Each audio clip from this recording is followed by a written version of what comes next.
Assalamualaikum warahmatullahi wabarakatuh. Halo adik-adik, perkenalkan nama kakak Rafika Dinda Febriana. Adik-adik boleh panggil kakak Afika. Kakak merupakan mahasiswi pendidikan biologi Universitas Lampung. Pada pembelajaran kali ini kita akan membahas mengenai pencemaran lingkungan. Tapi sebelum kita ke materinya, kakak Afika mau nayangin sebuah video dulu nih. Penasaran kan apa videonya? Yuk kita simak videonya.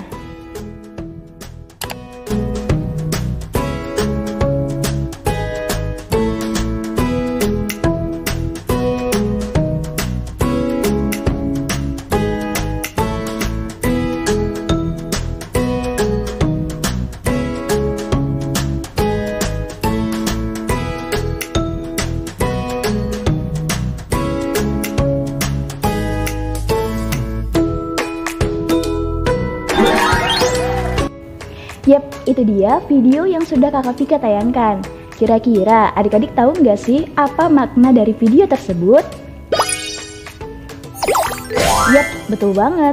Jadi, kita nggak boleh buang sampah sembarangan ya. Kenapa sih kita nggak boleh buang sampah sembarangan? Kakak Vika kasih tahu ya.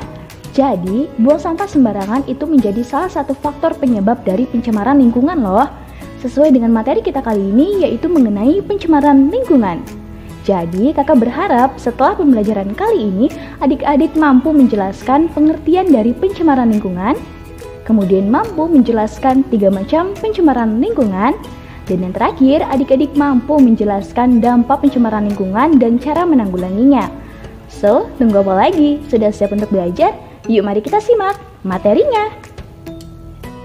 Baiklah adik-adik, sebelum kita berbicara lebih lanjut mengenai pencemaran lingkungan, adik-adik harus tahu dulu nih, apa itu pencemaran lingkungan?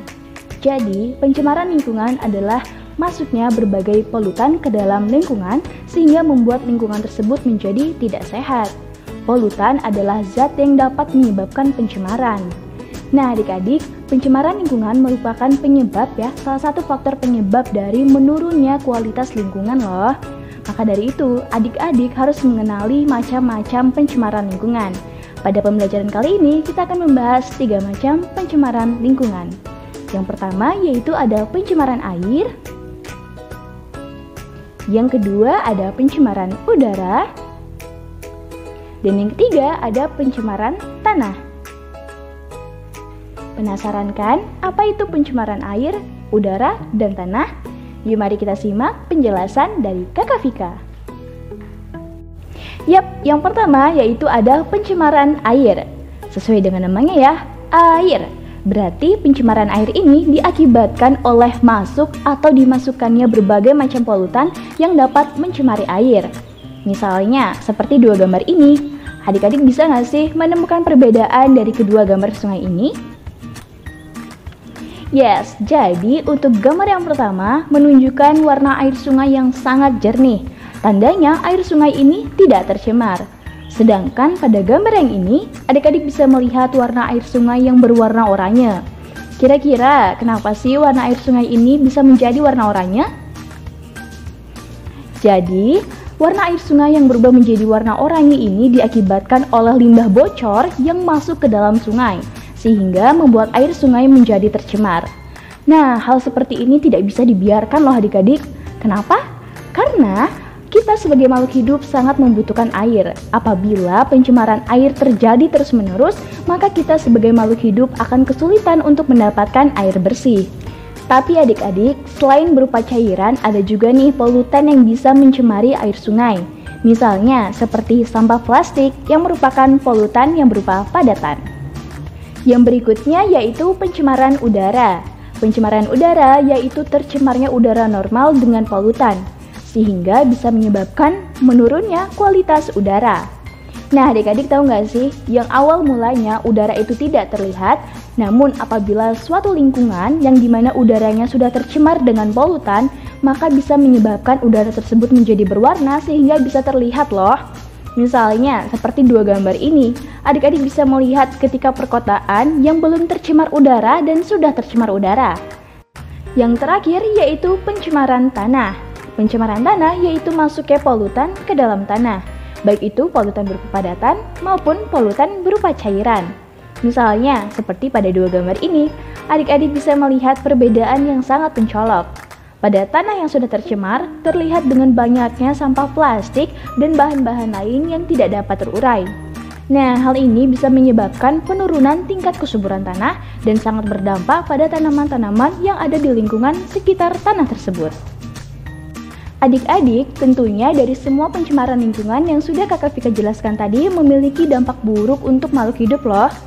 Yuk kita uraikan apa saja sih dampak buruk dari pencemaran lingkungan dan bagaimana cara untuk menanggulanginya.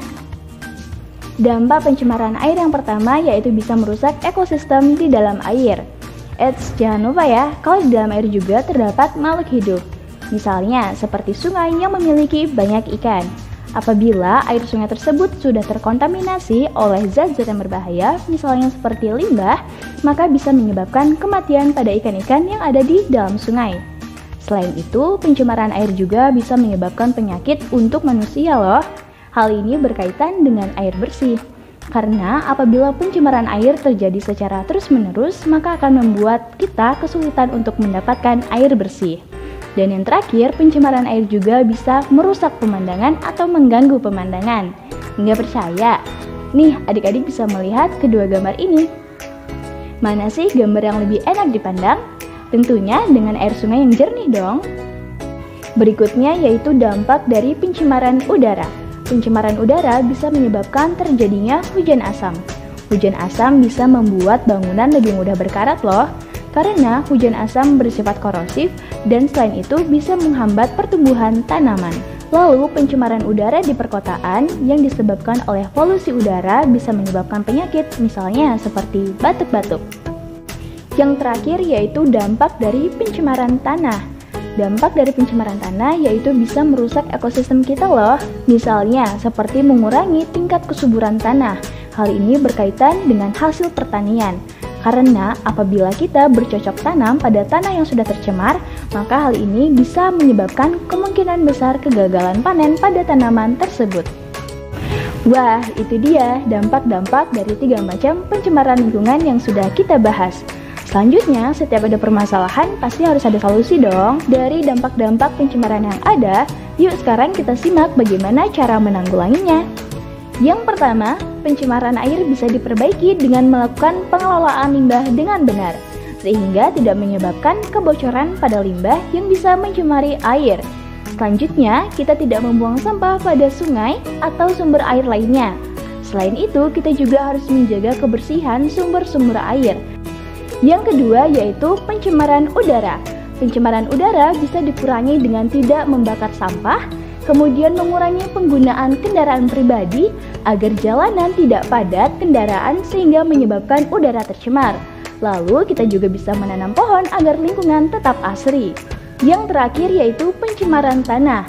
Pencemaran tanah bisa diperbaiki dengan memulai kesadaran betapa pentingnya 3R, yaitu reduce, reuse, dan recycle.